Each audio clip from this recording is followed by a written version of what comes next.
growing national slate of LaRouche candidates running for Congress, and I would like to welcome everyone to an international webcast and national simulcast using the Skype network, with several audiences participating at gatherings similar to the one here in San Francisco.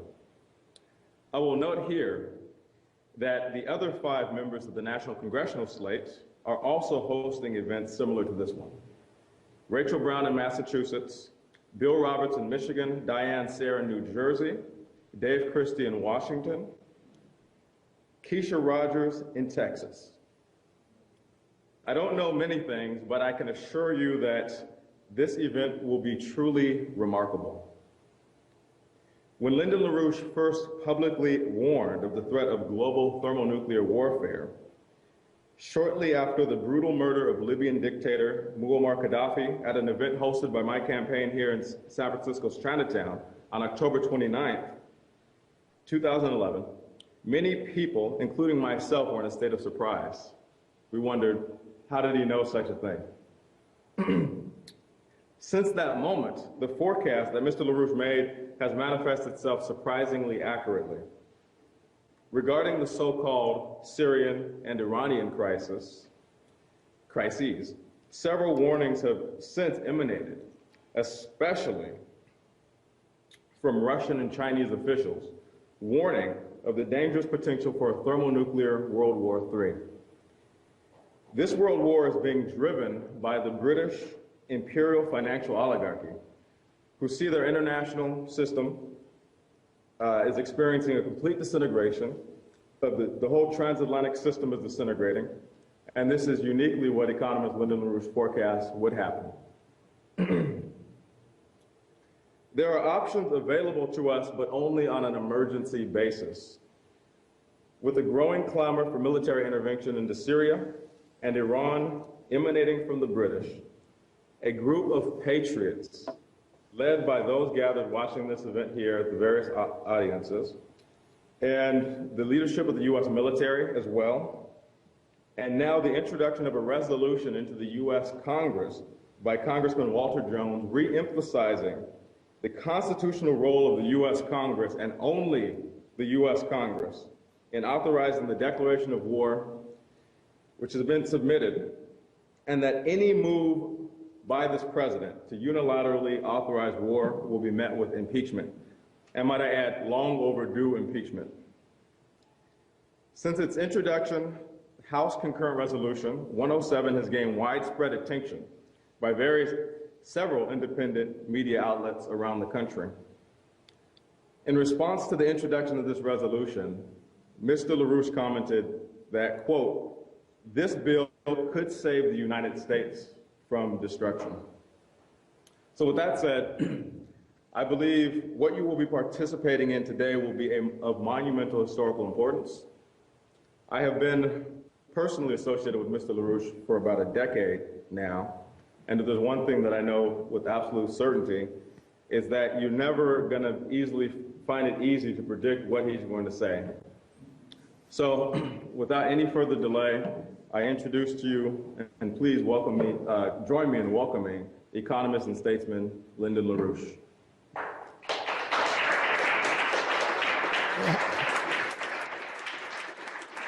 Thank you very much. I'm bringing you some bad news, and you're treating me very kindly on the basis of the kind of news I have to deliver in the front. I have some better news to propose, which could be adopted, which I will get to in this process. But first, let's take the really tough issues. We have presently on the national scene, that is nationally recognized candidates, there may be others who are filing and appropriately filing, but in terms of the major appearances on the screen, we have 5 such persons, 1 Democrat who is not fit for anything, the current president of the United States, and we have 4 Republicans of note, of which 3 are absolutely intolerable, and 1 might be accepted as a continued member of the Congress, is obviously not qualified for getting anywhere near the presidency. So therefore, we have a presidential campaign which is developing, in which all of the presently acknowledged leading candidates are unfit for public office, except the one from Texas who is not fit to be president, but is still fit to be served in the Congress as such. The worst part about this is that we are faced with a general thermonuclear warfare. And this is no estimate, this is no joke. It could be averted, but as of now, there's nothing in place which is going to avert it except for a heroic and patriotic element in our national defense system, including the Joint Chiefs of Staff. But for that Joint Chiefs of Staff and its intervention, thermonuclear war, number one, would have already occurred. It's only circles associated with the Joint Chiefs of Staff and others involved who have blocked the current President of the United States from successfully launching what he has intended as World War III, thermonuclear World War III, under British direction. What makes the thing more complicated is that there is no alternative president for occupying the office right now. That is Obama's presence as the President of the United States means there's nothing except the Congress standing in the way of World War III, thermonuclear World War III. Let me just detail to you what some of the parameters I was talking about.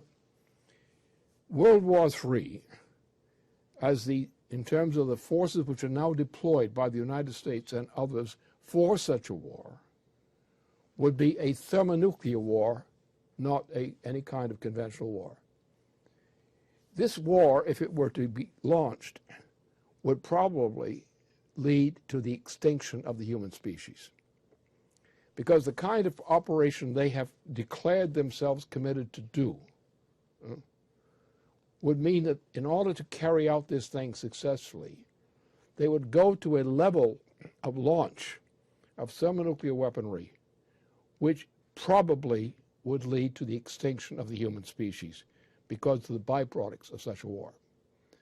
Now, there are elements, like the leading elements in terms of our Defense Department, our military department, who understand this, or at least understand an approximation of it very well. And therefore, if we assume that these four Democrats and one Republican, four Republicans and one Democrat, were to be the candidate for President of the United States, it would be almost certain that there would be an extinction in the United States and elsewhere coming as a result. So therefore, it's not a question of who's going to be a rival of these five clowns. The question is, how are we going to get rid of, number one, the current President of the United States, whose continuation in office would virtually assure, except for some extraordinary measure, would ensure probably the extinction of the human species, but certainly something approaching that. Because in order to launch a war against Russia and China, which are thermonuclear powers, the level of thermonuclear attack on these powers and other powers by the United States, Britain, and so forth would mean a threatened possible extinction of the human species. And so that anyone who is voting for any one of these five candidates is one reason or another, disqualification of those candidates, would probably mean an extinction of the human species. Because in order to do the job which is required to be done, if they're going to pull this operation off, would mean a virtual extinction of the human species. It goes to a level where the effects of such warfare are absolutely incalculable. Such warfare would never occur on this planet if sane people were in charge. Now, there is important resistance, And you don't have to be in the majority to defeat this evil. People exaggerate numbers when it comes to voting. In the history of mankind, it has often been a minority of any nation which has blocked evil of this type before, of similar type before. Majority vote is much overrated. It is the way in which a people it expresses itself, which causes some people to withdraw from their conceits and others to proceed with force to make sure the proper measures are taken. So that considered, I mean, there's no way in which you could allow President Obama to continue as president and allow these 4 Republicans, now prominent, to be included as a presidential candidate under which this nation could survive. We already have a worldwide financial breakdown crisis in progress. That is bad enough. This would mean mass deaths of American citizens during the course of this year. Measures need to be taken already, now. Feasible measures of reform which could avert that problem. There are essentially on my agenda, there are 2 distinct measures which are absolutely indispensable as constitutional measures to prevent the collapse of our economy. Because our economy right now is hopelessly bankrupt. In its present form of organization, the U.S. economy is hopelessly bankrupt. The Federal Reserve System has nothing in it that's worth anything. And all that happens is that someone declares, the Federal Reserve System is worthless. It has a lot of obligations and no means for paying them, for meeting them. Therefore, what we have to do is essentially take these measures, which I will indicate now, which as constitutional measures, which are the only measures which should be featured as the principal issue of the presidential election, apart from the fact of forbidding World War III. These measures are, first, reenact the original Glass-Steagall law put into place by President Franklin Roosevelt. Without that, the United States is as good as dead. And that is an absolute. The second thing is, because of the degree of bankruptcy of the United States, the loss of the number of people who are employed and were qualified for actual physical production, as opposed to some kind of make work. The United States is hopelessly bankrupt under the present financial monetary system.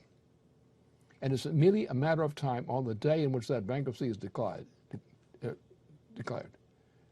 that you will begin to count the increase of the massive deaths in the United States from hunger and similar kinds of conditions. Those conditions are coming along in the spring and summer of this year, unless a change occurs. The changes are possible, but the present incumbency, either these Republican 4 or the Democratic, only Democratic candidate of note. These are hopeless cases. And the United States, under their leadership, is also a hopeless case. So on this respect, the enactment of Glass-Steagall, the reenactment of President Franklin Roosevelt's Glass-Steagall, exactly as he specified it, will be sufficient to prevent the disintegration of the United States and allow for some degree of stability. But it's not enough. What we also have to do, we also have to create a mass of credit involving chiefly physical improvements, quality of physical improvements, which will relaunch the buildup of the economy of the United States. If that is done, if these 2 measures are taken, number 1, Glass-Steagall. Number 2, a measure of national economy which revives real production on the basis of the original Constitution of the United States. That is the pre-Andrew Jackson United States. Andrew Jackson's destruction of the national economy was the cause of the degeneration of the United States since the election of Andrew Jackson, when he killed the essential provision of the Constitution for a credit system rather than a monetary system. When they shut down the Bank of the United States, the second bank of the United States, that was the time that the United States took a tumble, leading into the Civil War and other catastrophes up to the present time. So what we have to do is we have to restore not only Glass-Steagall, we have to go back and restore, in effect, the original national banking system of the United States. In other words, we will no longer depend upon money as a standard of wealth. We will use credit as a standard of wealth, as we did to save the United States, which was bankrupt, having won the Revolutionary War. So we're going to have to go back to that provision, which worked excellently until it was killed by the election of Andrew Jackson. And we have never fully recovered from the effects of that bum, a virtual traitor, Andrew Jackson, and his reforms and those which followed along those same lines. But if we return to the national banking system, set into motion under Treasury Secretary, then in that case, we will be able to launch a full-scale, full-blooded recovery. And there is no other way that there will ever be an economic recovery in the United States. These two measures of constitutional weight are the only thing that is required to set into motion a recovery program which will save us during this year, because these are measures which will be pushed into effect during this year, especially the Glass-Steagall Act immediately. These measures will allow us to recover. We have one major program which has already been worked on by my associates and I. And this program, which is NWAPA, the North American Water and Power Alliance, this program on which we're working to rework it and to bring it into play is a 30-year program of a revolution in the water system of North America. It's the greatest project undertaken by any nation in history to date. This program will enable us to take the unemployable people, as well as the unemployed who are still skilled, and take them into a process of development of their skills, along with a small number of people who still are leading skilled people, and to launch a program which will lead to a prolonged recovery of the United States, together with similar programs added to it. We can begin this year to save the United States and bring it back to security. We don't need any other gimmicks. We just need a few programs led by the Glass-Steagall and led by NWAPA. And those two programs, together with others of the same kind, and seeking also international cooperation with other nations on related types of programs. With these kinds of things, we can totally rebuild our United States to what it once was before some of the recent developments have occurred. These are our options, and they are the only options. Now, on the other side, is outside the United States, we have intrinsically no problem, essentially, with Russia under the presently elected new presidency. The intention on their part, and it's not just a proposed intention, it's a very serious intention, it's a commitment which is as much or more in their interest than it is ours. There's also, that means we open up a recovery of Europe, Western and Central Europe, at least continental and Central Europe, which was now about to crash entirely. The whole present European continental system of Western and Central Europe is now hopelessly bankrupt. It's just a matter of when the explosion occurs. These actions by us in the United States in that direction, by putting these issues on the table, we can induce Western and Central Europe to save themselves and to save civilization thereby as well. So these are essentially our options. Now, China is also a great partner in this process. India is a significant partner. China represents 1.4 billion people. India represents more than 1.1 billion people.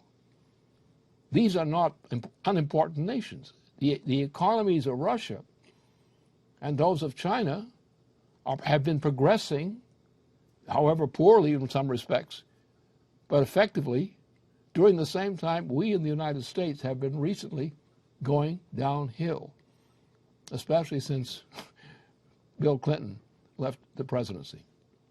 We are headed toward collapse. Europe is headed toward disintegration. The European monetary system is already disintegrating. There is no currency in Europe which is actually defensible. We're simply waiting for the day in which they all go chain reaction, collapsing, and their currencies become worthless. They're all in a situation like Germany was in 1923. That's where they are. And they're just waiting for the shoe to drop when they go under. Now, under such circumstances as these, the number of supporters you have, the number of voters that you can induce to support you, is not decisive. Because you take the way most voters have been thinking in the recent two presidencies, George W. Bush and Obama, we've been going nowhere but down. We're a doomed nation. And until we get the junk heap that these presidencies has represented, there's no recovery, no possibility of recovery. We're finished. But if we take these measures for ourselves that I indicated, those kinds of projects to rebuild our economy, if we cooperate with the great projects which Russia has underway, and they're really great projects with very great importance for the world as a whole, China and India, and with some nations in Europe, like my friend Jacques Cheminade, who is a leading candidate for the election as president of France right now. So with these resources and pulling these resources and people together, we could save this planet. We still can. What's important here is not the number of votes you think you have on hand right now. Most of our citizens are confused. They have no idea what's going on. Most of them would have no way of defining a conception of what would work. They might come up with ideas, but none of them would work. And we represent, together with people who we cooperate with, we represent people who do represent the solutions. All they need is the support and implementation. And therefore, it's not the number of people we now represent. It's the principles that we represent, which will work, whereas the principles now presented to most people will not work. They will fail. You can win an election and lose a nation.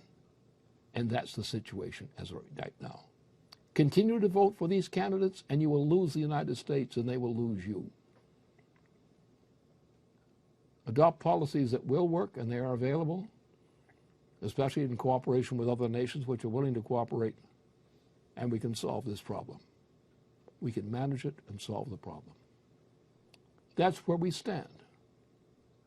And I think at this point, I just throw this open because I'm sure that I've provoked questions and challenges and so forth. And I think the most useful thing at the moment is to take that course and stir up the debate, to stir up the discussion among the people assembled here. And I think that will help to clarify what I've just said.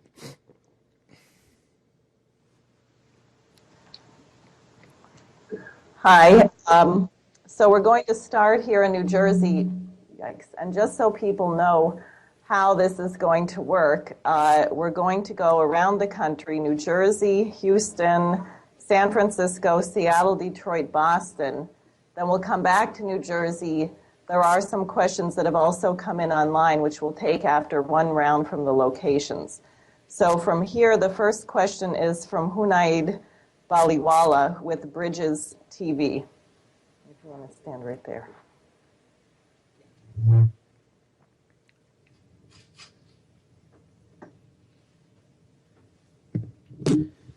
Good evening. Mr. LaRouche, my name is Hunaid Baliwala.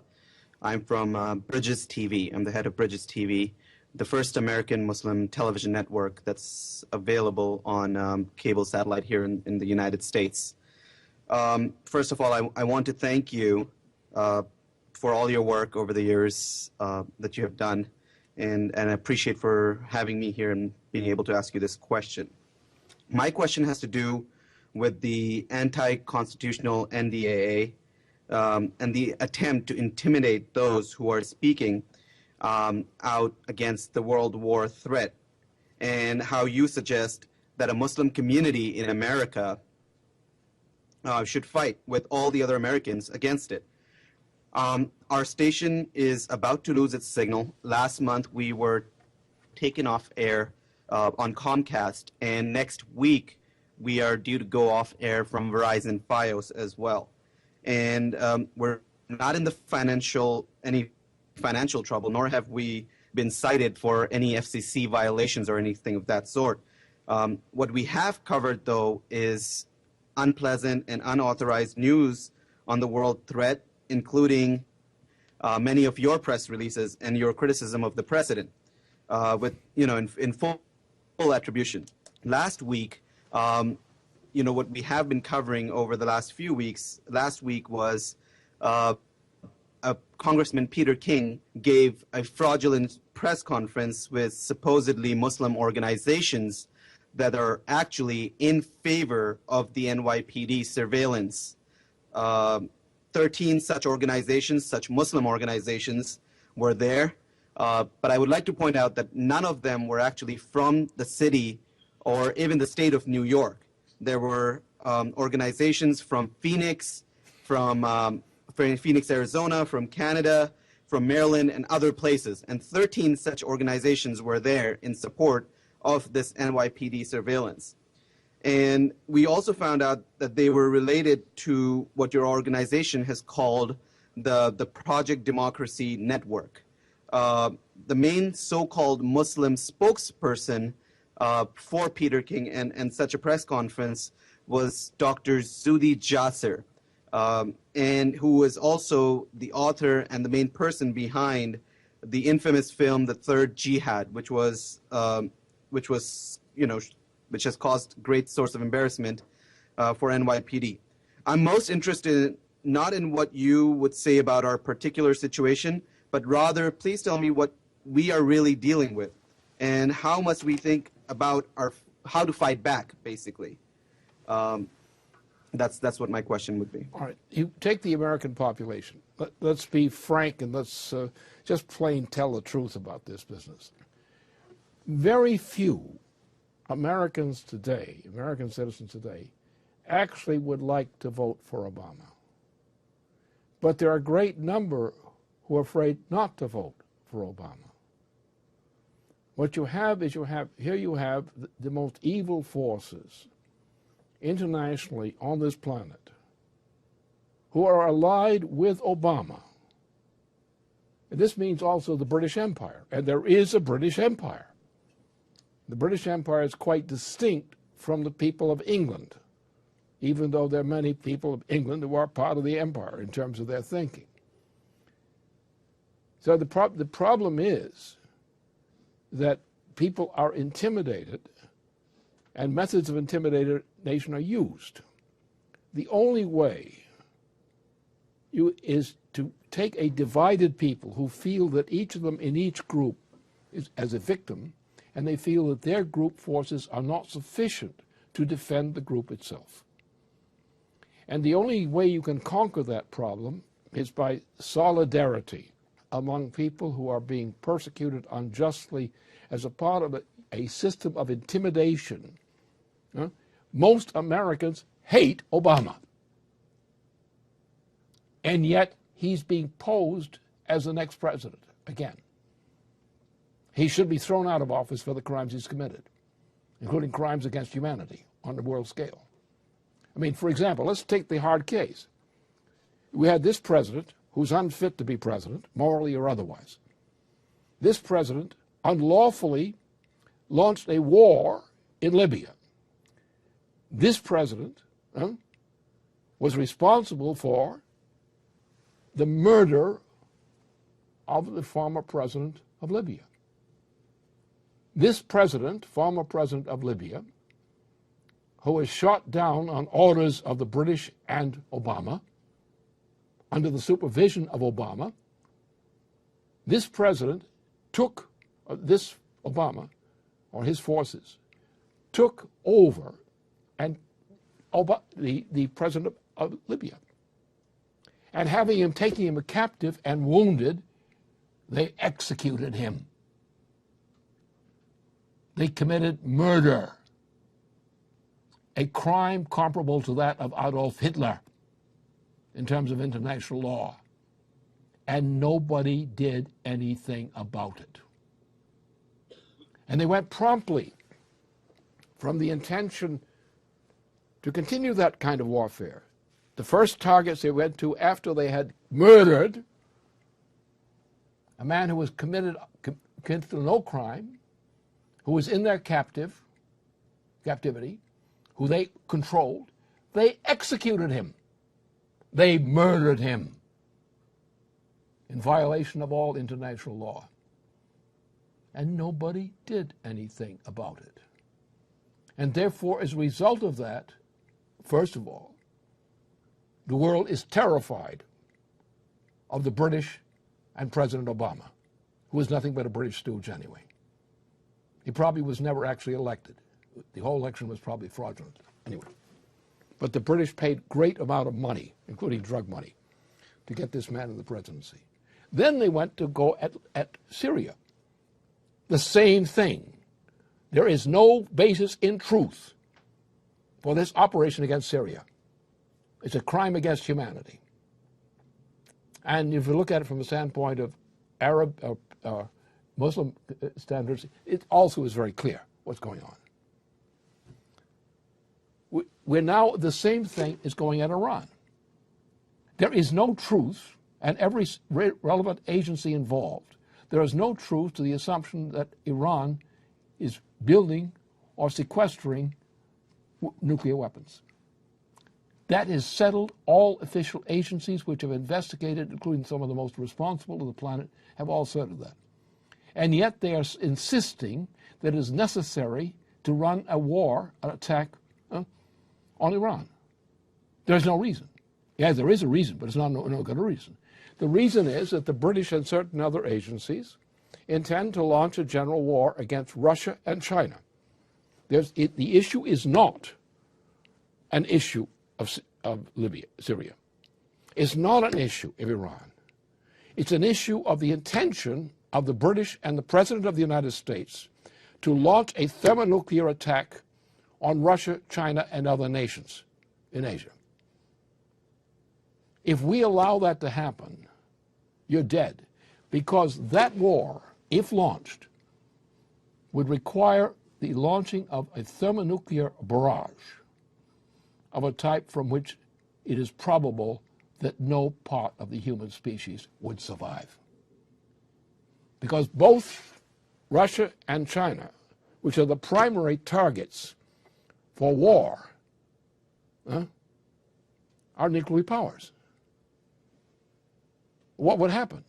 Well, the nuclear attack on China and Russia itself would mean that the U.S. submarine fleet, especially that in the Pacific waters, and probably also in the Mediterranean region, or in the South Indian Ocean waters, would launch on a signal without warning, would launch a series of rockets, of thermonuclear rockets, which would be intended to extinguish the capability of conducting warfare by Russia and China.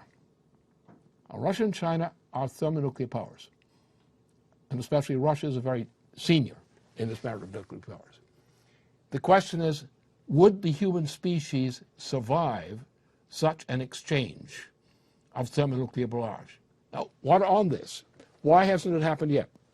The only reason this has not happened yet is that patriots in the highest rank of the U.S. military and related institutions have blocked and have continued to block the threat of a thermonuclear war of this type over all the months since the time that the president of Libya, after being taken captive, was murdered.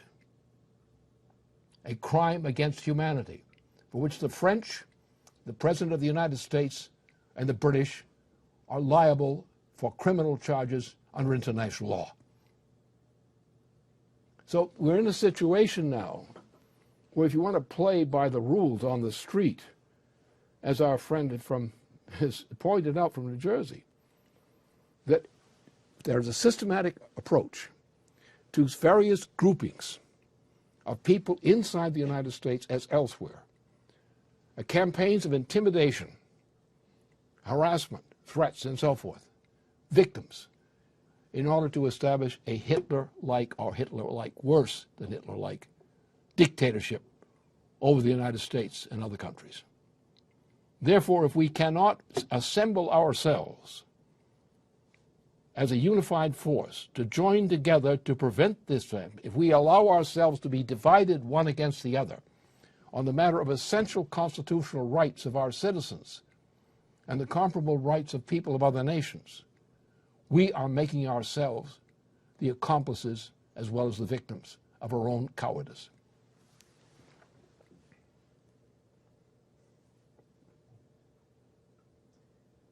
Hello. So next here in Texas, we will have a question from Peter Sakis.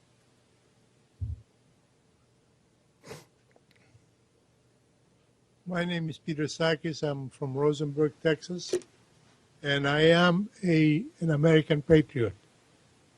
I'm also a Greek patriot because I'm from Greece, and I want to report tonight what is happening in Greece. I have family there. My two sisters are there, and things are horrible. These are solid middle-class people, and they are really in a terrible condition. Now, just to show what I'm talking about, there was one part of parliament in Greece who said the following, that before Greece got into the common market, they made her uproot 1,800,000 of olive trees. Now, olive trees are a Greek Greek image. They made the Greeks uproot 1,800,000 trees.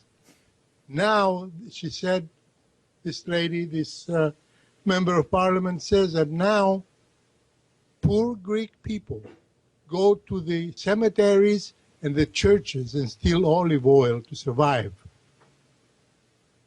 This is coming here. This is coming here in the United States. We better be prepared. Thank you very much. I agree perfectly. That's true.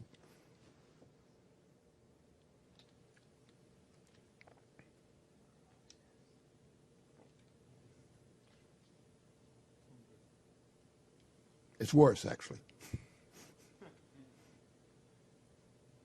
Okay, so why don't we get a question here from Rudy Mayagotia. Hello, my name is Rudy. The question I have for Mr. LaRouche is your thoughts on the latest internet phenomenon that seems to be going crazy. Is the Kony 2012? If you have any thoughts on that. On what? It's titled Kony 2012. It's about the LRA, the Liberation Army Front in Africa. Oh, this whole thing is an evil mess.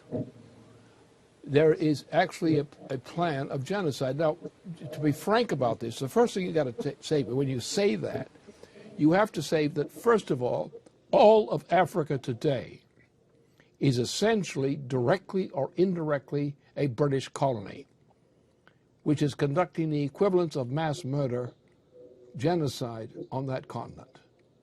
The whole, there are the powers which are nominally in charge as colonial powers over the nations of Africa.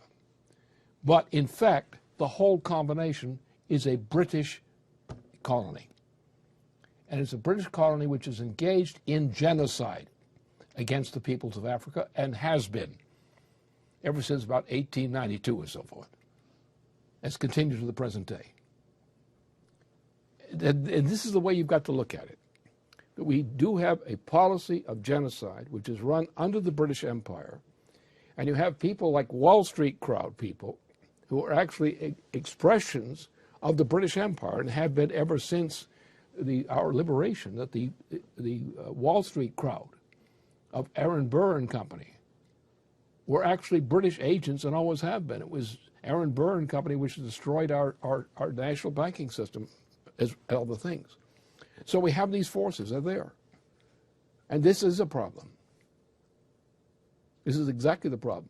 And the weakness here is the fact that we are not sufficiently united as a people, together with people of other nations who instinctively will agree with our purpose in this matter.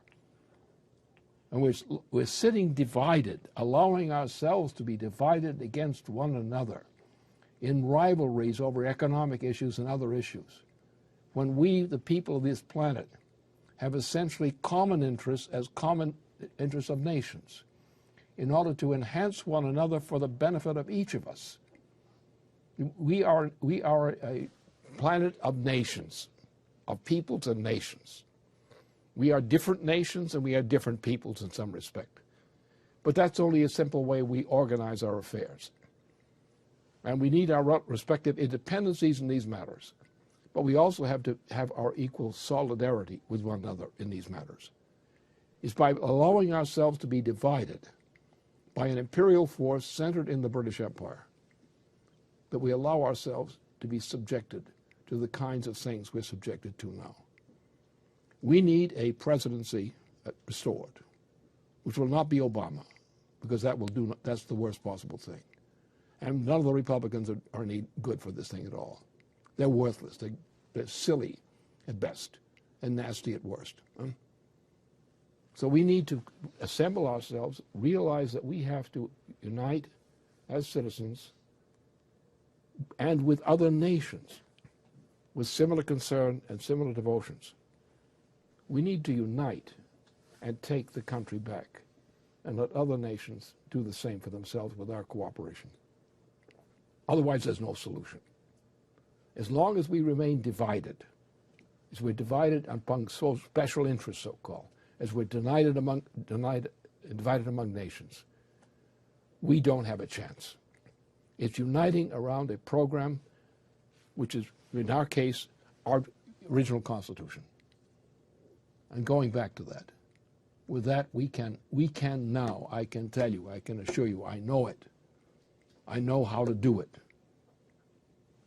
We can pull people together in this country. We just have to find the guts and the unity to do it. But we better do it soon.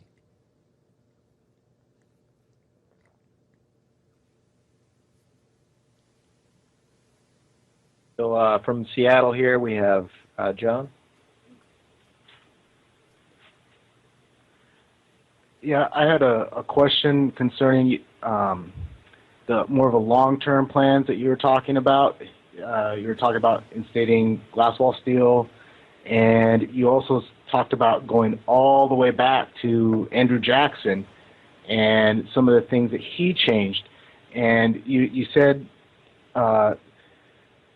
there's a difference between credit and monetary worth and the way we value each other. Can you elaborate on that? Because I want to see what you're talking about there. Okay, the difficulty for many people is the fact that there's no competent education in economics generally available to people of the United States, among other nations. We all get sucked into, all these nations get sucked into the idea of relying upon what's called a monetarist system. Now, a monetarist system is not a system of value. It's a system of assigned or imposed value. And the original Constitution of the United States was not a monetarist system. We came out of the victory in the War of the American Revolution. We came out as bankrupt because each of the states had debts because of the war debt, and we had no real means to pay those debts adequately. So therefore, the U.S. federal Constitution was based on a system hitherto generally not known in modern Europe. Charlemagne, back in his time, did have a system of credit like that. But once he was dead, Europe went to hell, so to speak, and we no longer had that system. So this was revived originally in Massachusetts Bay Colony as the pine tree shilling. This was a credit system created by the state of Massachusetts when it was essentially an independent entity, although within the British orbit.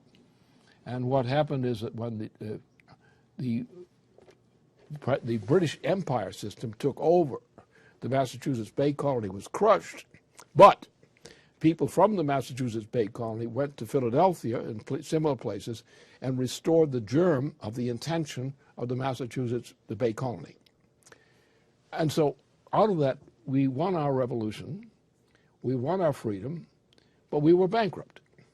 So we went back to the principle of the penny, of the old Massachusetts penny, and we rebuilt the economy based on a credit system, not a monetary system. In other words, the value was not located in the value assigned to money per se, but was based on credit, on things, on the investment in things which by their investment would generate more wealth than it was denominated in the goods.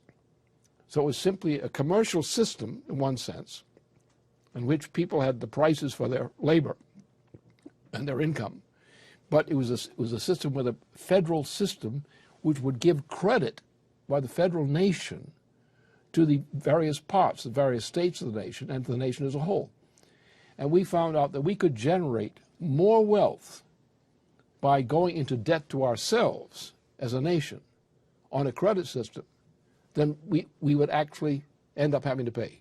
That is, we would make money on investing in our own currency. And we did that by using a credit system rather than a money system, rather than a monetary system. We had a nominal money system, but not a money system in the sense of European money system. We eliminated that. What happened with Andrew Jackson, who was actually a traitor to the United States, along with a bunch of other scoundrels of similar nature, we got back into the old problem again. What happened in effect with Glass-Steagall, we eliminated part of the problem under Franklin Roosevelt. When we canceled Glass-Steagall, then immediately the United States went to hell. And all the aggravated poverty in the United States today is a result of the cancellation of Glass-Steagall, because it allowed a pure gambling system by these kinds of banks, which are not regular banks, but they're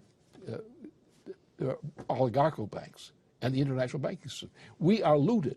Today, our currency, the Federal Reserve System, for example, is hopelessly bankrupt. It could never be recovered. It could never be saved. It has to be canceled. And the way we cancel it was Glass-Steagall, which means that all the legitimate banking system under our formal law will be restored. But those guys who've invested in gambling debts, buddy, the federal government doesn't owe them anything. If they're bankrupt, they're bankrupt. And we will have to rebuild our credit system as we had it before. We will have to do the same thing that Franklin Roosevelt did. And under that condition, the restoration of a credit system as opposed to a monetary system, we can survive. The thing is the federal government has to give the backing for the utterance of credit, public credit, for investments and projects which are deemed worthy of that. The purpose of that is to increase the productive powers of labor. And that is the way by which we will increase and restore our economy. For example, if you take the benefits of NWAPA, if you're familiar with the NWAPA design, this is the greatest project which has ever been planned so far on this planet. My friends and I are now cooperating to restore that program. You have a whole area, say from the Mississippi River area to the west coast, a whole area which there's not sufficient water available. There's not the means to, we are losing our crops. We can no longer produce food in whole areas of the United States because of the current policies. And this is, so therefore this kind of system of going back to a credit system, which is the original system of the United States, until that thief, Andrew Jackson, and a couple of traitors destroyed the system. We have made repeated efforts in that under Lincoln. Abraham Lincoln restored the credit system. That's what saved the United States from destruction, enabled us to beat the British, who are out to destroy us. And this has been, Franklin Roosevelt saved the United States by going back to a credit system with his reform, which was a New Deal reform. And we have to go back to it again. It's the only true American system, American constitutional system. We have to do nothing more than simply go back to our original Constitution, throw out the Andrew Jackson filth and lies, and issue public credit for investments, employment of people in investments which will actually contribute to the well-being of the nation. That system has always worked whenever we've had a chance to use it. It will work again. And we're working right now on restructuring the relaunching of Glass-Steagall on one side, but also on NUAPA. The NUAPA project will provide the increase in productive employment, not just employment, but productive employment, to give skills back to the population. The project is scheduled for 30 years. It is one of the greatest projects you ever heard of. This will do the job. And that's the best example which you can get from our papers now, what we're working on now. We're going through the whole process to specify the details of the implementation of this project. A 30-year project, which is the greatest project ever done by any nation on this planet so far. And that's the hope for the future. It'll be based on a credit system rather than a monetary system.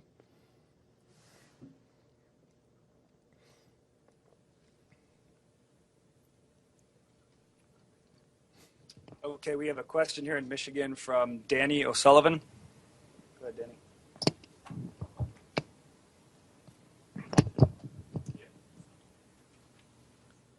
My question is, let's say if Obama is impeached, if Obama is impeached, what's to stop Joe Biden from doing exactly what Obama would do? And then, well, Biden is, I think, a patriot to some degree. Obama is not. He's by no means a patriot. He should have been thrown out of office for crimes he's committed already. What he's done to health care, for example, is a perfect example of that. The only thing Obama has is that people are afraid of him. Why are they afraid of him? Because he's crazy. He's insane.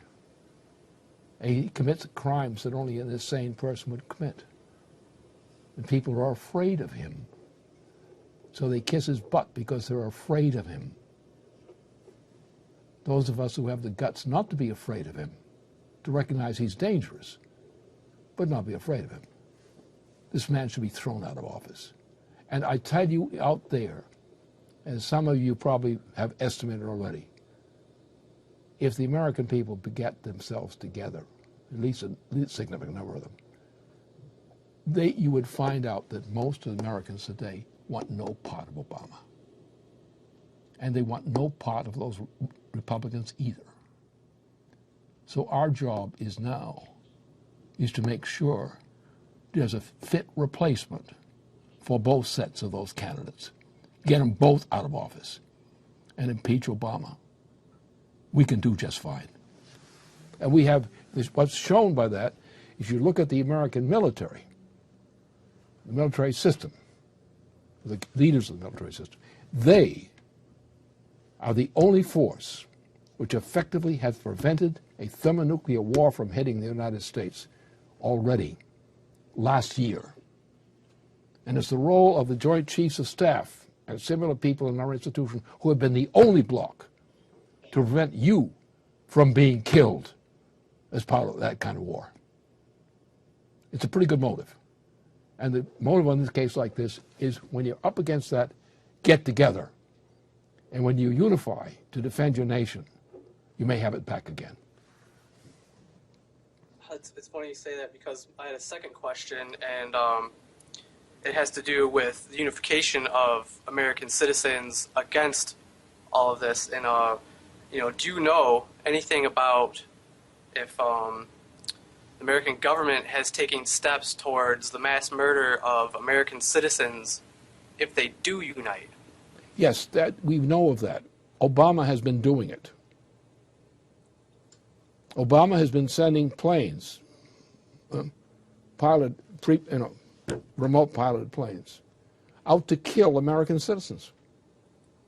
The Holder, the Attorney General, has just uttered a decree saying that this was legal, that murder of American citizens is legal. People not properly charged, not tried, not convicted, just murdered. Because why? Because Obama says so.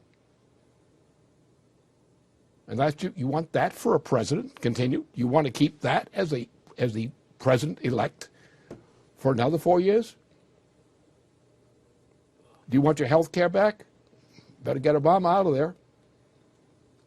If you want people not to die of hunger, you better get Obama out of there. The problem is the American people hate this guy. They hate what he represents. They curse about it, but they're afraid to fight him.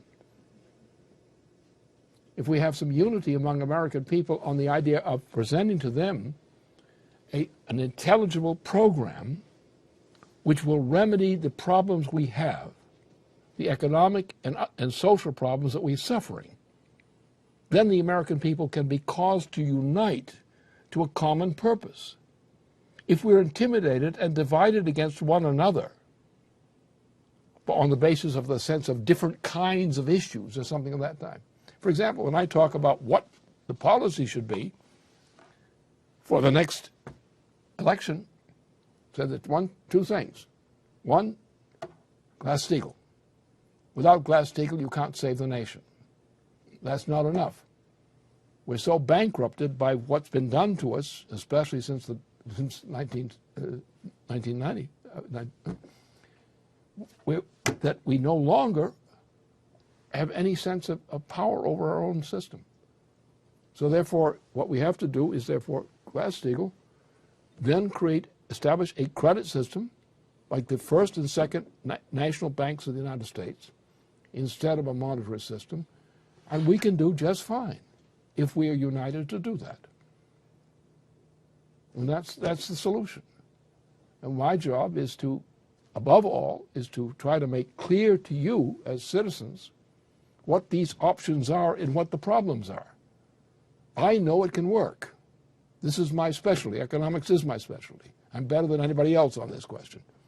That happens to be the case. And I know that with the right economic policy and unity on that policy, we can take our nation back, we can reestablish our cooperative relationship with other nations, we can rebuild our economy up from the mess that was made of it ever since Jack Kennedy was murdered. We have been going down economically, step by step, ever since there was the cover-up of the assassination of President John Kennedy, and then his brother, who was about to be nominated as the candidate for the presidential election. Since that time, physical terms, the U.S. economy has been sliding down every year since the time that Jack Kennedy was murdered, and nobody did anything to expose the truth about it. All we have to do is get ourselves back together again. And my job is to try to present to you what the policies are which we can use to unite ourselves around a common interest. That's all we need. And the rest is possible. But as long as we remain divided, as long as they can keep us divided or fooled, we'll be suckers. We can save ourselves, but we have to decide to do it. And this is a democracy in a sense. And if we don't use it, we lose it.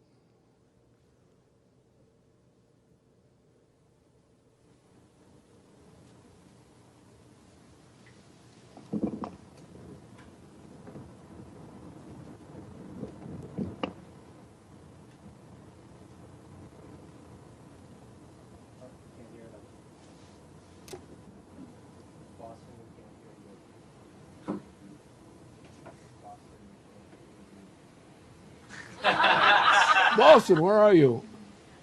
I see you, but I can't hear you. Can you hear me? I hear something now. Testing. Okay. How are you? Looks like it's more likely now. Try it. Okay, so my question was about this House Concurrent Resolution 107. And because, I mean, it seems like he's kind of throwing us a bone to fight with. But do you think there's any sort of strategy behind what he's doing with this House Concurrent Resolution? Like, if it's to create a discussion within the Congress, or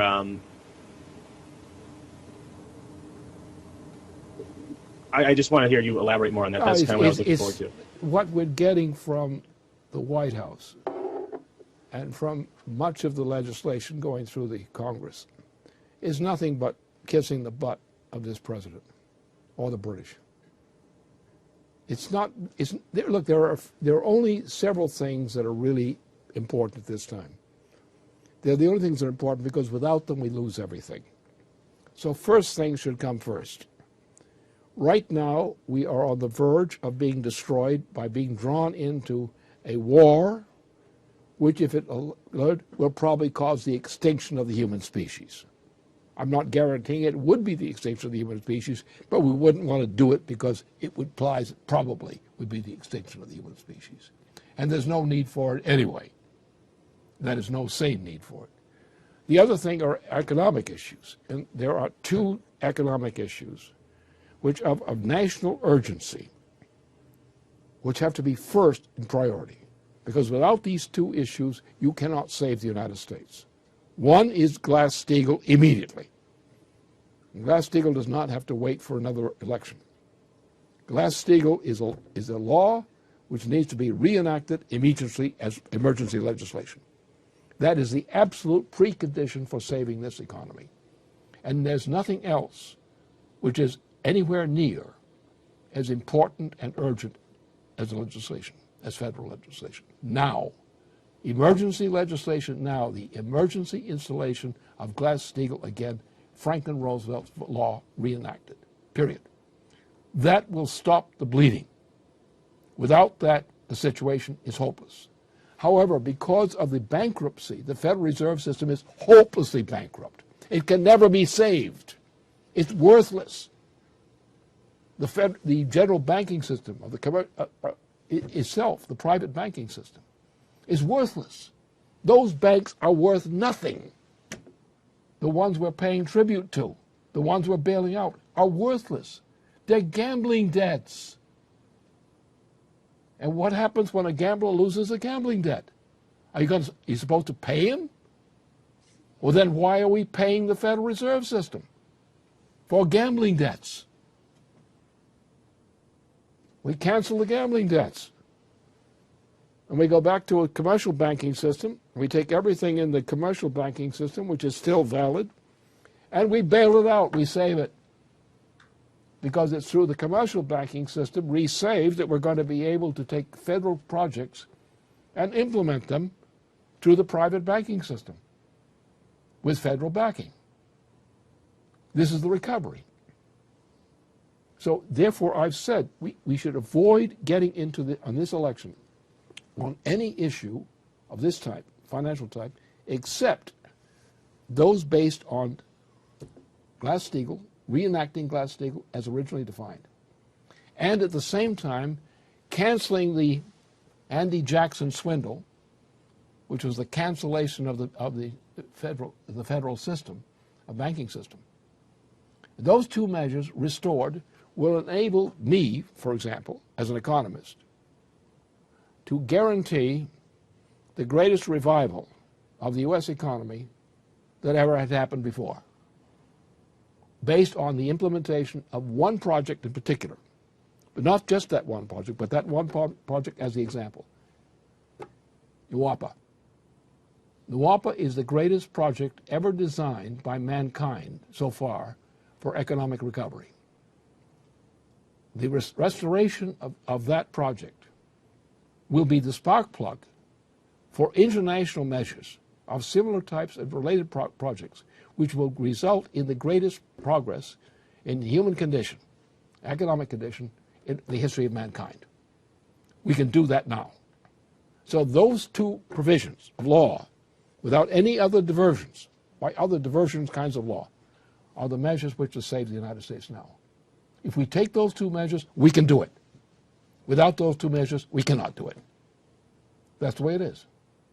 Keep it simple as possible. Don't make it complicated. That's where the jerks come in and confuse people. Keep it simple. Two measures are required. Glass-Steagall right now. And then the WAPA project, but done under the basis of a national credit system. But those measures will be the basis for the only kind of recovery we can expect at this time under our system. Okay, I have questions from here. I'm going to take two questions from the internet. Can you hear me okay? I hear you. Hey.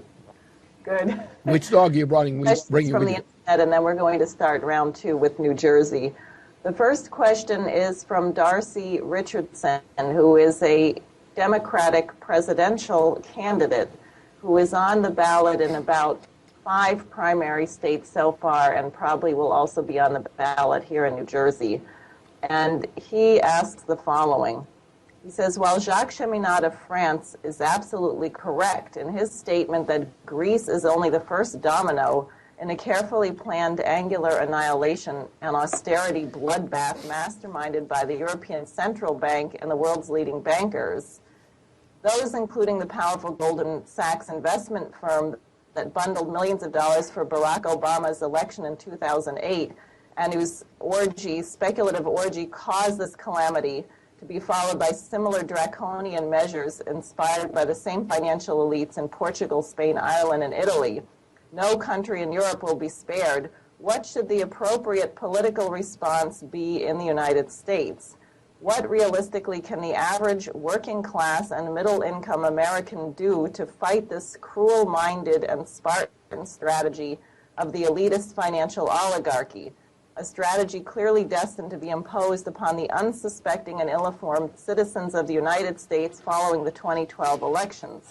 Secondly, and this is a question we're getting from many places, and what is clearly shaping up as one of America's darkest hours, would you and LaRouche PAC consider fielding a third-party ticket against the Goldman Sachs-occupied White House and the eventual nominee among the GOP's 4 horsemen of the apocalypse in the 2012 presidential campaign, putting its own ticket in the field similar to the national recovery ticket that you courageously led a quarter of a century ago?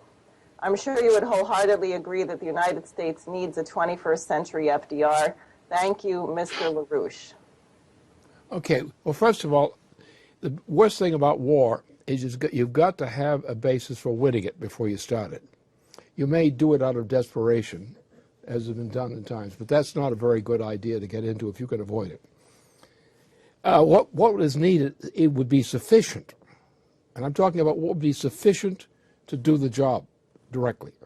1, Glass-Steagall. Without Glass-Steagall, you cannot save the United States.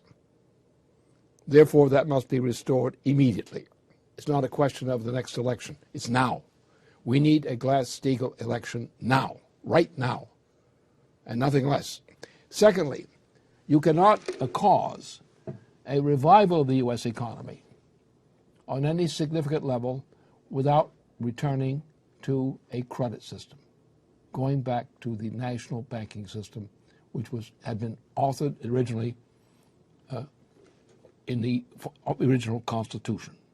Go back to the federal Constitution and Glass-Steagall in that order, and under those 2 conditions with specific projects which fit the federal funding process. In other words, Glass-Steagall was designed before Kennedy was killed. It had been the project which was to be installed in the United States at the time that Jack Kennedy was assassinated and the cover-up of his assassination occurred. It is the only project defined on this scale which would be adequate to steer a recovery of the United States. And it would do. So the point is we have to do something on the response to this particular question. We have to do something which takes these two steps and gets them through. Because what you have to operate on is not a proposal. You have to operate not a campaign for something. You've got to go in with an action program. And the action program is Glass-Steagall. That will stir up the biggest fight you ever saw. And what we will see is the establishment of a federal credit system will be an even bigger fight. Those two measures are absolutely essential, without which you cannot bring about a recovery of the U.S. economy. Without those two measures, the U.S. is dead. So what's needed is that. And in the spirit of what he's ostensibly, as I can see, proposing, that's exactly what has to happen. People have to unite around those two issues. Nothing else will work. Other issues may reflect good intentions, but they won't work. And therefore, we've got to take the shot that does work. And above all, you've got to keep it simple. Because you're trying to get a great number of the American people to move for something. So therefore, you have to make it very clear and very simple what you're asking for. And they've got to understand it. It's got to be understandable, at least in principle. And that is, Glass-Steagall, the American people can understand immediately. The second thing is the reestablishment of a credit system. That also is indispensable. Because when you've got a situation where the Federal Reserve System is hopelessly bankrupt, it could never be saved. You can't rescue it. You can't bail it out. It's dead. It's beyond death. The entire European present system is dead. What happened to Greece is going to happen to Spain. It's going to happen to Portugal. It's happening to Ireland. It's going to happen throughout. It's going to happen to Italy. You've got an entire world which is about to disintegrate. And therefore, simple campaigns on an issue won't work. You've got to have a comprehensive approach to rebuilding the world economy as if on a dime. Now, I can say that on a dime, is it possible? Russia, yes, Russia will go. China, China will go. India will cooperate. Pakistan is now leaving its former provinces and is moving in that same direction. And in France, Italy is going to have to do it. France under Jacques is not merely a minor candidate. He's a major candidate. He's a probable next president of France right now.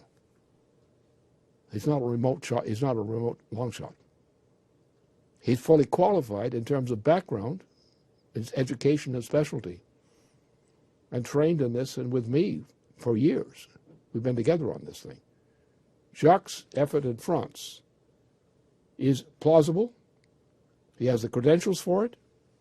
He has the sufficient backing for it. He's a major candidate with all the requirements of a major candidate for president. And therefore, Spain is a similar situation to deal with not much of an option. Portugal, destroyed. Italy, destroyed, but it could be saved. The political ability to do that. Germany could be saved. So, and only in this way. So that approach, and people mobilized around that approach, anything political to that end is useful. It may not itself do the job, but it's a contribution to stirring up the process which may lead to the successful result. Another question from the internet. This one is from Sean Stone, who, as you may know, just came back from Iran. He writes, having just visited Iran, I can attest to General Dempsey's strategy of blocking the imperial war drive by describing Iran as a rational actor. And such an action would be destabilizing potentially to the point of World War III. Aside from blocking Obama through the generals and the Congress, how do we engage with Iran, which is very like America and its anti-imperialist tradition, in forming a new relationship with the country and get away from the British Empire's trajectory toward World War III? We don't have to convince anybody, really, in that. It's already done.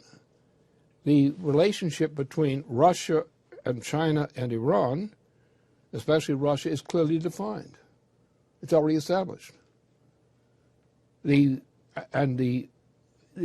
issue is, the only issue, are we going to throw Obama out of office?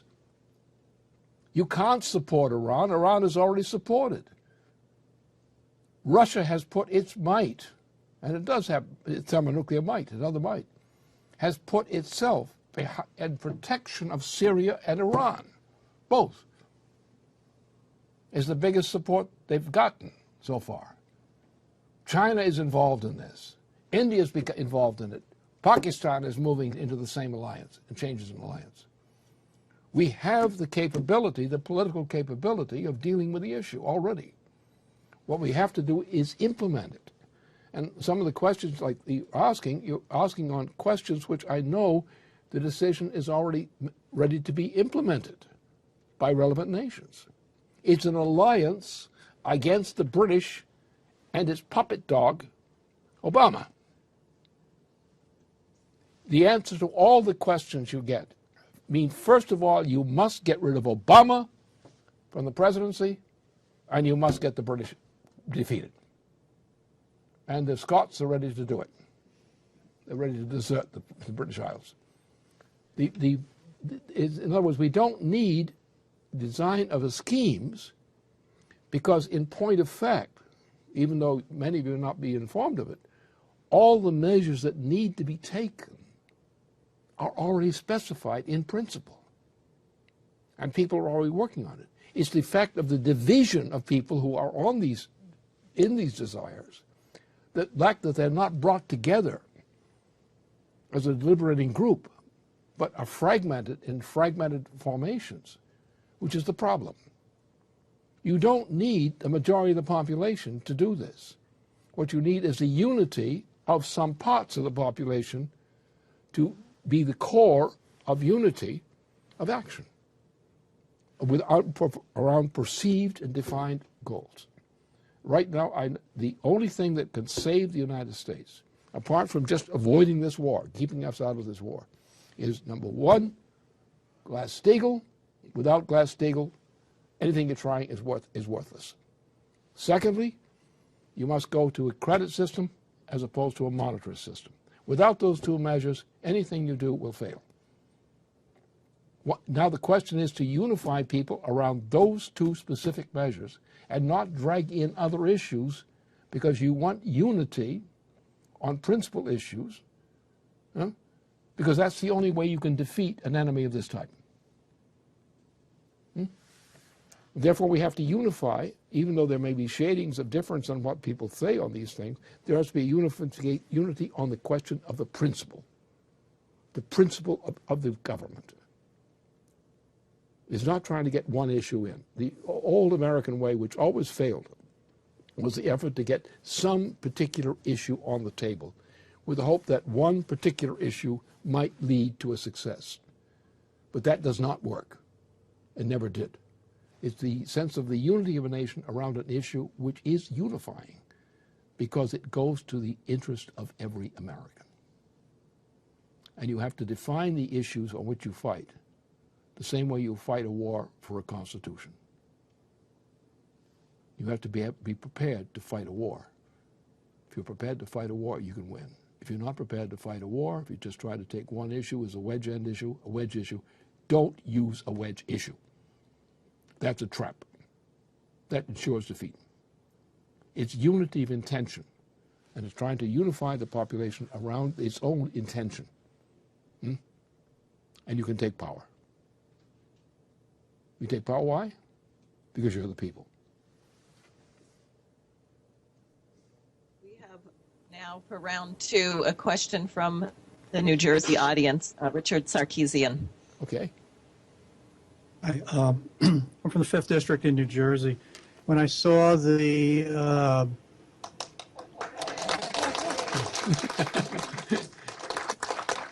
Are they choosing for you or I saw the Jones resolution, and I looked at the LPAC website. I think it was Thursday, and very conveniently the email addresses. Of course, I've corresponded with the senators and Scott Garrett, who's the representative in the 5th District now, on several occasions previously. So I immediately, when it was so convenient, I immediately dashed off some emails to them, and one to Garrett in particular said, to paraphrase it, I copied verbatim the resolution from Jones, and I said, do you support this? Will you sign on to this? And I also said, and better than that, will you file articles of impeachment against Obama? And now I've corresponded. I've been to Garrett's office a number of times, and I've corresponded with him. I've written detailed letters about the Glass-Steagall. I really wanted him to get behind it, and I've just found that in the past their responses have been, to put it mildly, lame. I mean, basically, obfuscation, going around in circles. I don't get any direct answers. So, oddly enough, I was really surprised that within about 24 hours, I got an answer back from Garrett. I received an email. I won't read the whole thing. It's about 2 paragraphs. He talks about being the founder and chairman of the Congressional Constitution Caucus, which Diane seems to knows a lot about, apparently. I don't know very much about that, but talking about the Founding Fathers' vision for American democracy is enshrined in our Constitution. The separation of powers among the 3 branches of the federal government, as prescribed by the Constitution, is an essential safeguard to secure individual liberty while ensuring no branch becomes too powerful. So then he refers to the Constitution, in Article 1 and Section 8. And then he refers to regulations implemented by the executive branch, often circumventing the role of Congress. And then he refers to Congressman Jeff Davis from Kentucky introducing H.R. 10, called the Regulations from the Executive in Need of Scrutiny Act, REINS, the REINS Act, of which Garrett is an original co-sponsor. The legislation would provide additional congressional oversight of the rulemaking ability of the federal agencies and would require congressional approval of major rules of the executive branch before they may take effect. H.R. 10 passed the House with Scott Garrett's support on December 7th, 2011 by a vote of 241 to 184, and its consideration by the Senate. And then he states that my correspondence is important to him and he appreciates my views. I didn't get an answer. I mean, it's nice to tell me stuff about H.R. 10, which I haven't had time, but I've got to go look up, and maybe somebody here could tell me what that's all about. I have not read it. I have to do some homework on that. Okay, so what is my question? I'm just observing that getting this. I would use the term getting sandbagged. I mean, not directly answering my questions. I know. Do you have any advice on tactics that can be used to facilitate the best approach on this issue and other issues? Well, first of all, I think we have to go from the top. I don't think you can pick isolated issues and try to find out which one is going to work the best, because you're up against something which is, I understand, and the majority of the members of Congress are pretty gutless, as you may have assumed from experience, and therefore they'll double talk you all the way around, try to keep you happy, but keep you confused, and that's generally what. So therefore, in dealing with an issue like this, you've got to go to the top of the list on leading issues. That's why I say I restricted entirely what I propose that our people do, is to concentrate on 2 issues: Glass-Steagall immediately, without reform, without change from Franklin Roosevelt's specifications, and then go back to national banking. Those 2 issues are unifying issues rather than wedge issues. And sometimes a single issue, particular, is a good issue in itself, but it can be turned into a wedge issue. And that's what we want to avoid. In other words, we've got to win. We're not going to win by nudging our way in by subterfuge. We're going to win only by crushing the enemy.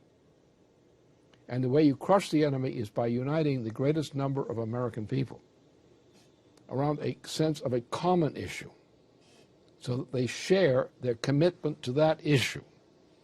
And it's only those kinds of issues that can win under these kinds of present circumstances. We've got to, generally, the Congress is generally gutless. They were not always gutless. Some were always gutless. But there were many, even a majority, which could unify. That was back when we had an earlier president, Bill Clinton, who was not the most firm person on all the issues, but he represented a unity of forces. And some of those people are still around and doing the same thing today. What we need is a unifying issue. I've defined the two unifying issues are because they are crucial. Glass-Steagall is crucial. What does Glass-Steagall do? Glass-Steagall says to Wall Street, go to hell. We're not paying you a nickel. And they're going to come back screaming, what about our money? What about our money? This was our money. Yes, buddy, but it was gambling money. And you were gambling. The United States government is not responsible for paying your gambling debts. If you lose money in a gambling debt, the U.S. government has no obligation to pay you anything, morally or otherwise. We may give help and relief to people who are penniless because they gambled. We give it to them because they're human, not because they have anything coming to them otherwise. We help people who are sick and people who are brain sick enough to have invested in Wall Street too. We will protect them as persons, but we will not bail them out. Now, therefore, that's the deal. You guys swindled, you bankrupted us, you stole our business, you stole our things, you pulled off inflation, you took away our health care, you did all these things. And you want us to bail you out because you got this money coming from gambling debts? Buddy, you got no case. You're back on the relief courts. We're not going to let you starve. We're not going to let you die. But we're not going to bail out your damn gambling debts. And therefore, Glass-Steagall. Now, Glass-Steagall means that you take all the banking. You take the commercial banking with the regular banking and things which are analogous to commercial banking. And that's what you save. That's what you protect. Now, the problem is that the banks, the commercial banks, have lost so much money through the swindles run by Wall Street that they've been swindled. Therefore, we're going to have to help them come back into form. How do we do that? Glass-Steagall. So we protect the commercial banks and analogous banks of the Constitution. Now then, what else you do? You launch a system of credit because you don't have any loan money available. Great projects of employment are necessary. Healthcare and so forth. All these things are now necessary. Education, we're being destroyed in our educational system. Our healthcare system has been destroyed under this character, Obama. The stealing is immense. So these are issues which unite a great mass of the American people in a common set of issues. Therefore, unite the American people around those issues which unite them by their nature. And on that basis, you can get through measures of policy, of principle, which are based on those considerations. You've got to define the most common interest among the people which corresponds to their essential interest. Once you do that, you break the back of the opposition. Then you can clean up the rest of the mess. And as I say, we've got great projects before us. Glass-Steagall is a great project, and it's easily put into effect because there's a complete precedent for it. And things like the WAPA, I mean, they're a tremendous project. If you look at the conditions in the central states of the United States and on the West Coast, not much of it. You look at the condition in Mexico. You look at the opportunities in Canada. And you say, this is obvious. Here you have a 30-year program of development, of the most magnificent development that ever undertaken by mankind in terms of economy. A project which dovetails with projects in Canada, dovetails with projects in Russia, Europe, and elsewhere, and also across our borders to the south.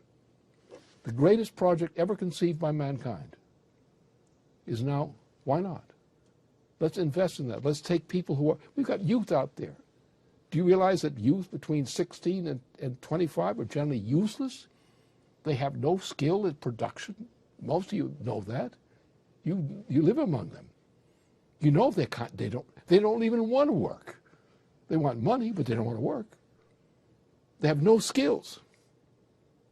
We've got to take that population and we've got to put it through a reconstruction process because we're getting older.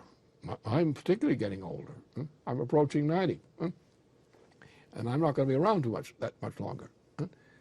But we have to ensure that there's a generation coming up behind in that age group which is going to be functional. Otherwise, what's our life worth if we haven't saved that? So I say stick to the form of the issue, which is the most uniting of the people. And you will find that any program which unites our people around this kind of reform will generate the additional legislation you need, as in the case of the Franklin Roosevelt election. Franklin Roosevelt's election in saving the United States then, back in the 1930s, early 1930s, inspired all the other measures which led to our ability to win World War II, by the way. All the other measures which saved this nation. And my experience, my judgment, historically, is pick the things which are needed, which are most needed, and which benefit the greatest number of people. And once you get that change and shift in approach, you will find that the other measures which are also needed will be called to attention by an audience in the Congress and among the people, which recognizes the merit of the additional measure. So rather than trying to get a particular measure through as such, pick a measure which is big, which attracts the greatest number of people, whose urgency is obvious. Put that through and you will find that it will be easier to get through the other things that have to be done.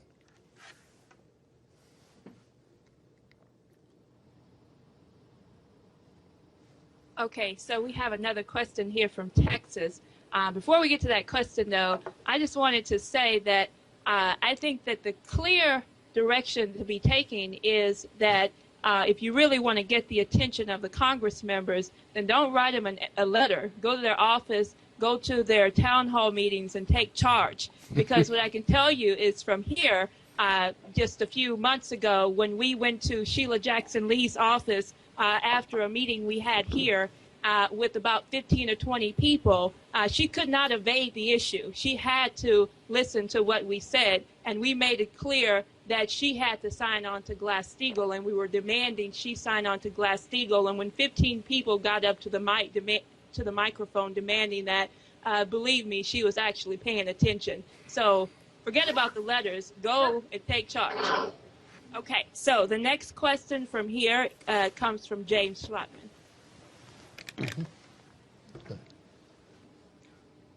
Lynn, what's up, dude? How's it going?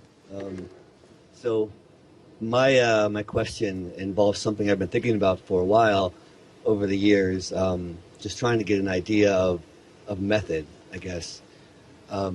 So basically, you said earlier in the webcast, for example, that we should expect famine and disease potentially in spring and summer of this year. And I know it's probably not an exact figure, but that's an exact period of time. But it just seems as though I'm not clear on prediction versus forecasting. When you say there will be famine and disease spreading in spring and summer, is that a prediction, or are you basically saying that's a forecast based on what we do and there's potential there? And that potential, of course, being enough to act on. But when we say there will be something, I think this method is crucial. This is a crucial point in method. How does that differ from forecasting? Well, both forecasters are idiots because what they propose never works. And the method of forecasting, where you use the term forecasting, which calls it into disrepute, is called statistical forecasting. Now, you just think for a moment of how silly the idea of statistical forecasting is. I've been forecasting successfully since, 1954, 56, 57. I made an original forecast in the summer of 56 of a breakdown crisis in the auto industry to occur precisely between the end of February and beginning of March of that year. And it came in exactly in time on the date that I range of 4 days, which I specified would be the time that that breakdown would occur. I did that in respect to the auto and under industries at that time. Some of you are old enough perhaps to remember that, what happened back then. The whole auto industry was about to go bunkers, and we remained in a real depression, actually, from the beginning of 1957 into the beginning of the 1960s. It was actually only Kennedy finally began to bring us out of that depression. I've been forecasting again over years, and I've made many forecasts, not that many. I've made about 15 or 16 such forecasts of this type, and they were always balled up. It worked.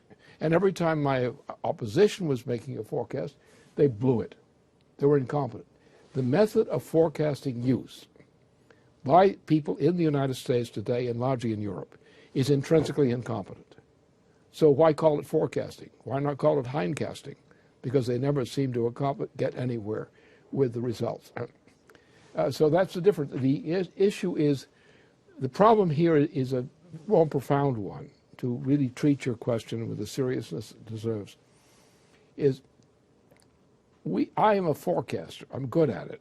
I've never erred in any significant degree in any forecast I've made. I've made a limited number of forecasts.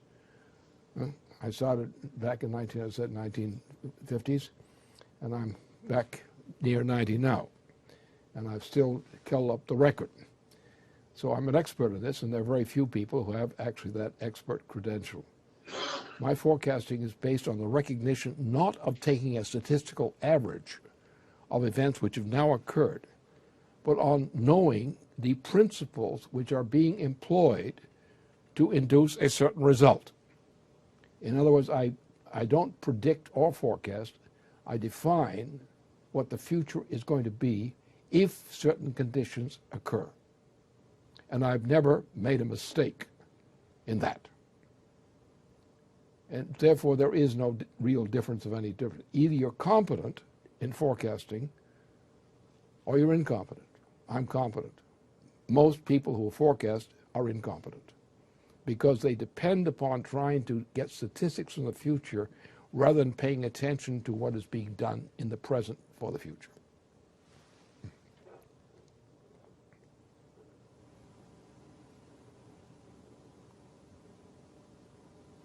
All right.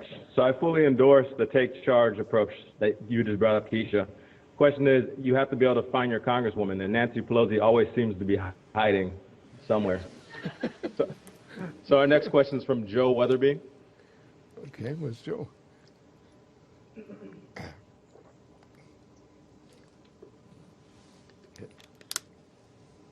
afternoon. My question was on the Bretton Woods system. I know you've touched a lot on Glass-Steagall, but I know in your papers that that was another important aspect of your economic policy, especially in as an international policy. To touch more on that, and also what can we expect once we can get Glass-Steagall and Bretton Woods going and NWAPA project? You always seem with people like Andrew Jackson and Harry S. Truman, a constant just undermining everything that the American government or the American people have tried to do since its birth. It seems like we've been at war through the whole entire since our Declaration of Independence, and how to stop regressing and allowing individuals like Andrew Jackson and Harry S. Truman to continue to undermine us. Thank you. Okay. Well, it's not that difficult to understand, at least not for me. And my job is to convey that. I've had some success, you know. I created what became known as the SDI, which would have saved us from a lot of things. I succeeded, and I had support from leading people in France, such as the circles of Charles de Gaulle. I had support from leading people in Germany. I had support from leading people in Italy, some of the leading military figures of those countries in that time. We had a design which I had initiated, and I found other people in various countries, including the United States. Many people in the United States were recruited to the same thing, leading scientists. I was involved with a scientific organization which dealt with these kinds of things, and I went on alone and made my own initiative, and I found that I had people in the Russian, Soviet system at the time, and other systems who were all understood the strategic significance of what I was proposing. And it worked. But unfortunately, the President of the United States was induced to support the SDI, which is my proposal. The SDI is still alive in the world today. The Russians, for example, have adopted it now again on the basis of the defense of Earth against, guess what? You've got big rocks out there which are floating around in our environment, our solar system, and these big rocks are flying close by the Earth. Now, some of these rocks are small rocks, and they can go through the Earth's atmosphere without doing too much disturbing of the climate at that time. But you get a big rock that hits the Earth, and people on Earth are dead. In other words, a sufficiently large rock coming from an asteroid and hitting the Earth head on, and we come to many of these big rocks which could do that, and the population of the planet Earth is dead, extinct. So that's the kind of thing you have to look at. You have to look at the great events which shape these kinds of issues. That's my business. That's what I'm good at.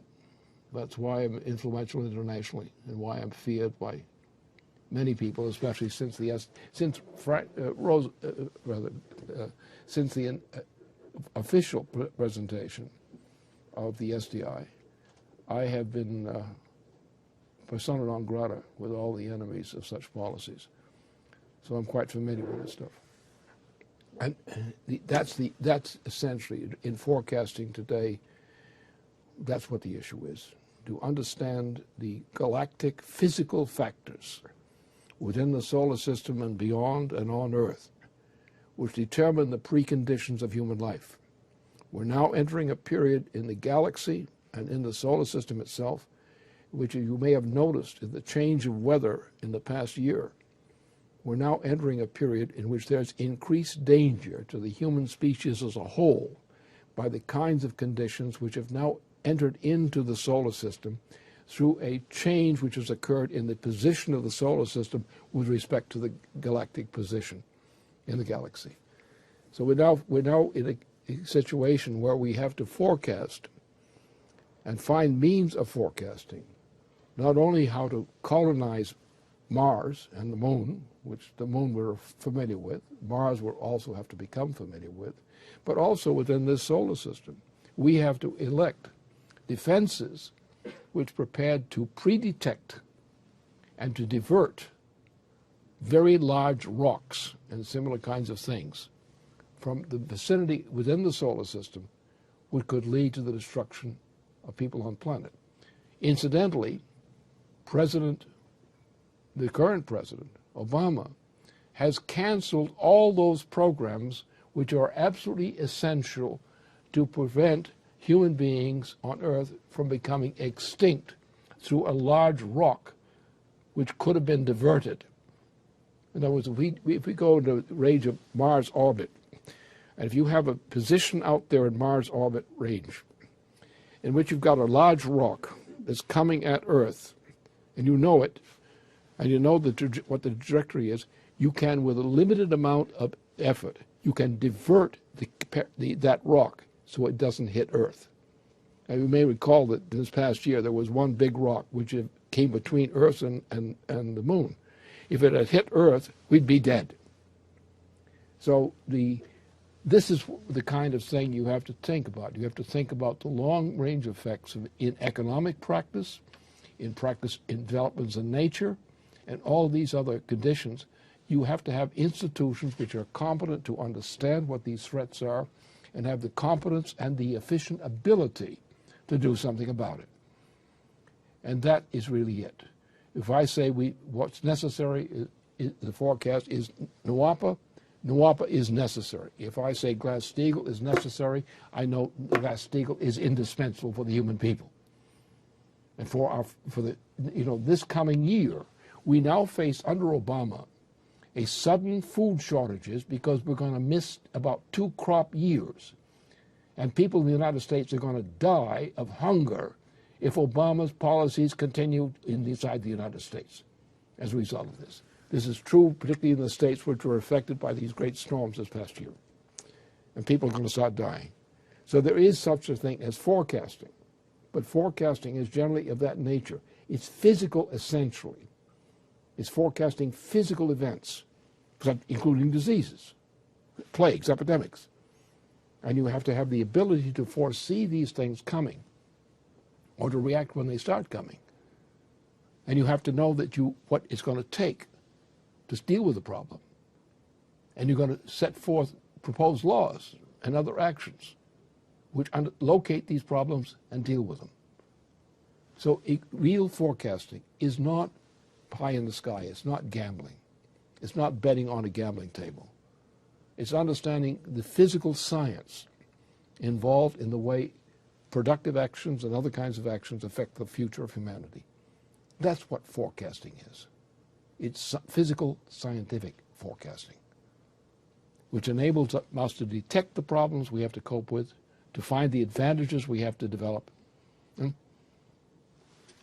and to make sure that we do things to protect humanity in general. All this statistical forecasting, throw it out, forget it. It's utterly incompetent, it's a waste of time. It's a diversion. It's worse than nothing.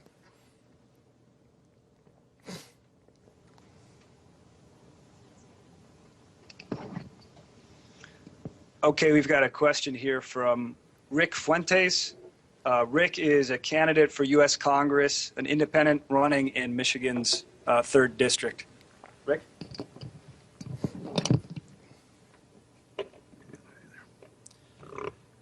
Good evening, Mr. LaRouche. Good. Nice to meet you. Good. I've been sitting here listening to all the comments by the other people, and we all seem to have the same things in common that deals with the loss of jobs, human dignity, health care, and so forth. And as I agree with the young lady from Texas and the gentleman from San Francisco, yes, it is very hard to get a hold of your congressmen or federal senators or even your state people, but you should do what I do. I don't bother going to their meetings because half the time we had one that didn't want to go there unless he had Secret Service with him. So, do as I do. I have my governor, my state and federal senators and congressmen, I have them all on speed dial. And I guarantee you, when I get a hold of an issue, I will call them twice a day, every day, but I have gotten answers. And I will get them to visit my city. But my biggest question is, I've listened to you about the Glass-Steagall, the NWAPA, and I understand how the NWAPA can, at least on the east side of the country, can bring jobs. But how,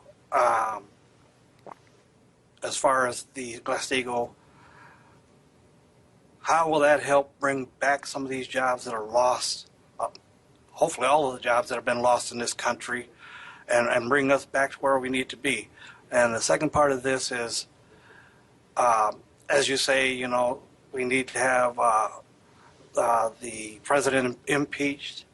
And I'm sure people would have in their mind, how do you go about supporting this with the NDAA? In fact, I've read the some of the information on the NDAA, and to think of some of the minor things that they would classify you as a terrorist for, I'm sure they would classify you if you even supported something like this.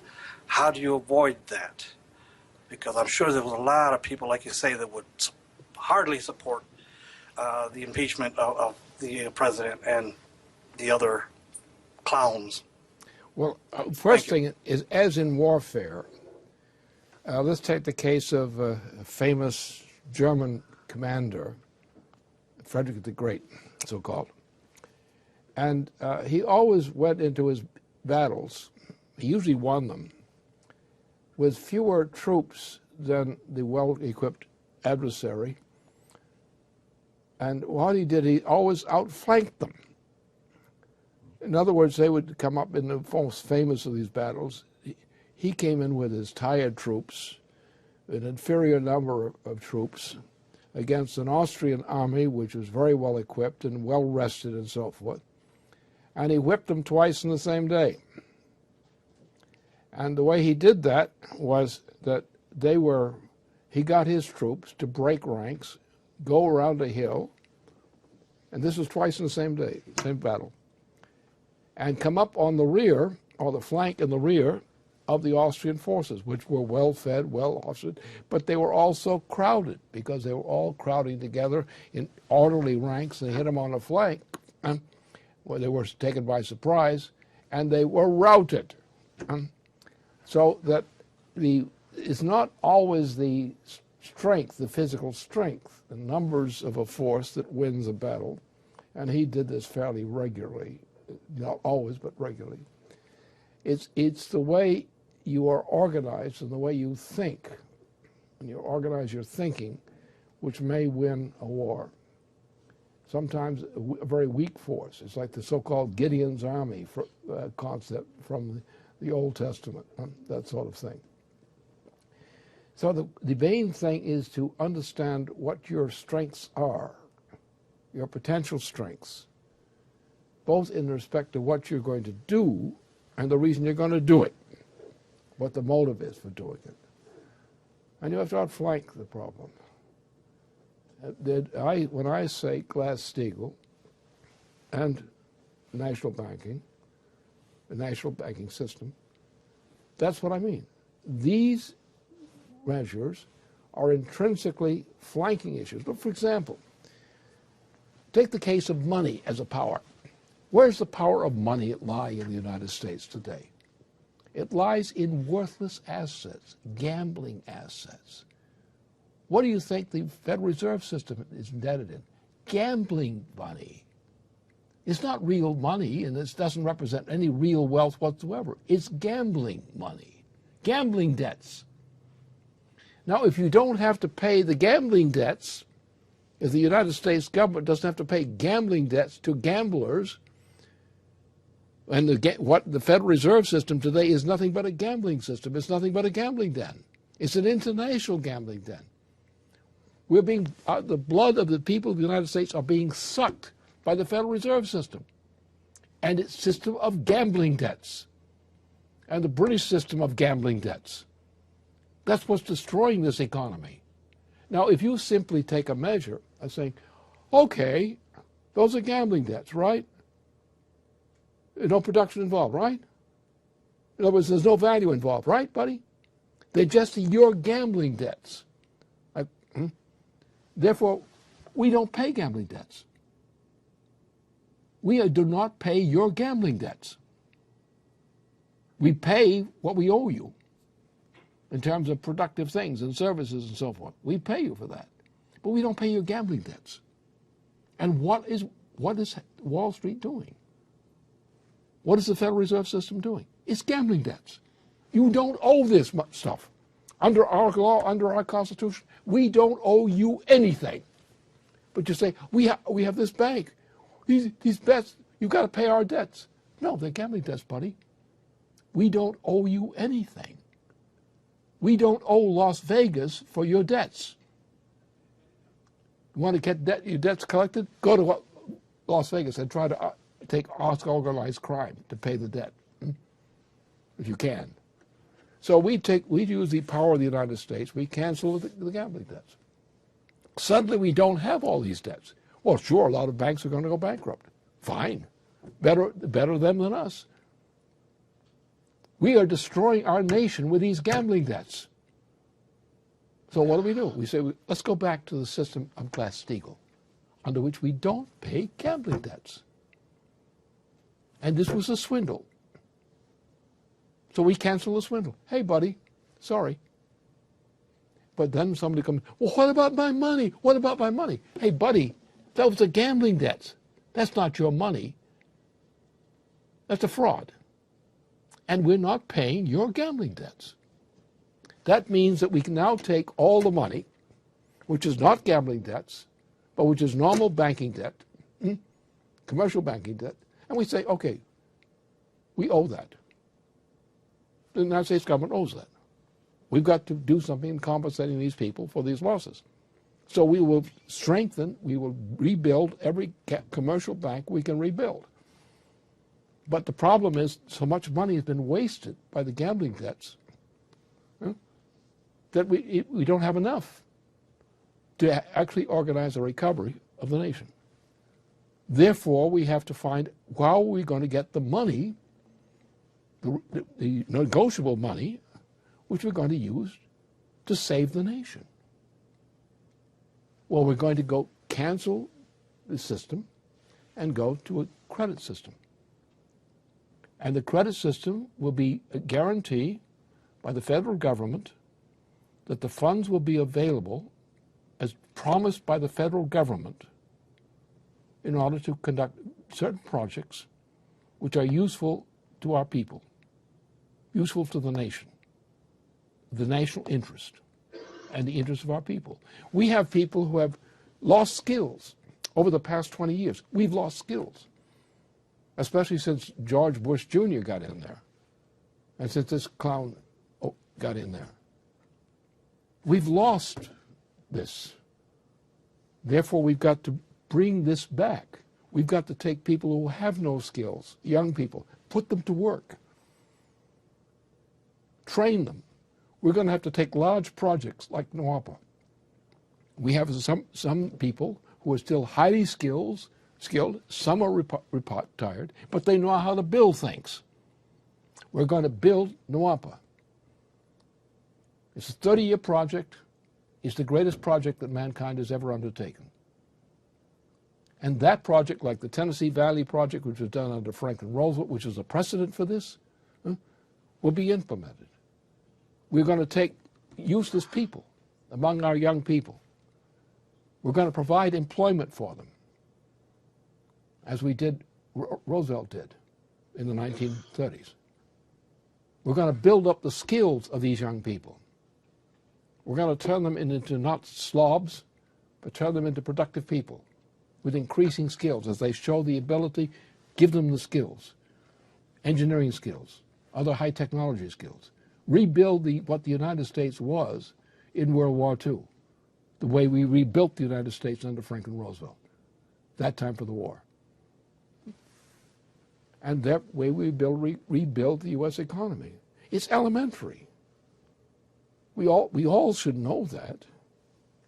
We should all know the unemployment problem we have in the United States. We all should know the danger, the absolute danger of the drug problem, which is integrated with the youth problem and the unemployment problem. You see people living on the streets, young people living on the streets, drugged, useless, and becoming criminalized and worse. We have to restore our people back to a sense of human existence. We've got to rebuild their healthcare systems. And we can do it. We do it by this method. We use the credit of our nation and its devotion to its fulfilling its promises. And we use that to build the nation back again. Now, I'm not going to be around for many years more. I'm almost 90. But do it for me. Rebuild this nation so that those of you who are 3 younger generations than I am represent can continue the job and rebuild a nation of which we need not be ashamed.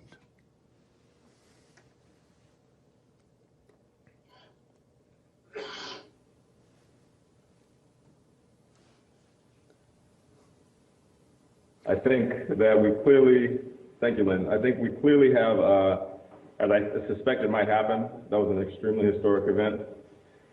I think that the direction is clear for us here. I think that what was put forward in terms of Glass-Steagall, a national bank, and a credit system are clear policies laid out to us. Don't wait. We're not here to wait. We're here to take charge of the situation. Sitting back and waiting, we know where that gets you. I think the threat of an asteroid flying at the Earth is should be enough incentive. And I do think that if you read about what would happen to the Earth if you did have a 1 kilometer size asteroid hit us, it should give you super incentive to get up and fight. But I think that the comments, what you had to say today, Mr. LaRouche, are extremely remarkable and incredible. I wanted to especially thank the candidates that participated in this event who asked questions and my fellow team members on the slate, and give a hearty thank you to you, Mr. LaRouche, and please, everyone join me in thanking Mr. LaRouche.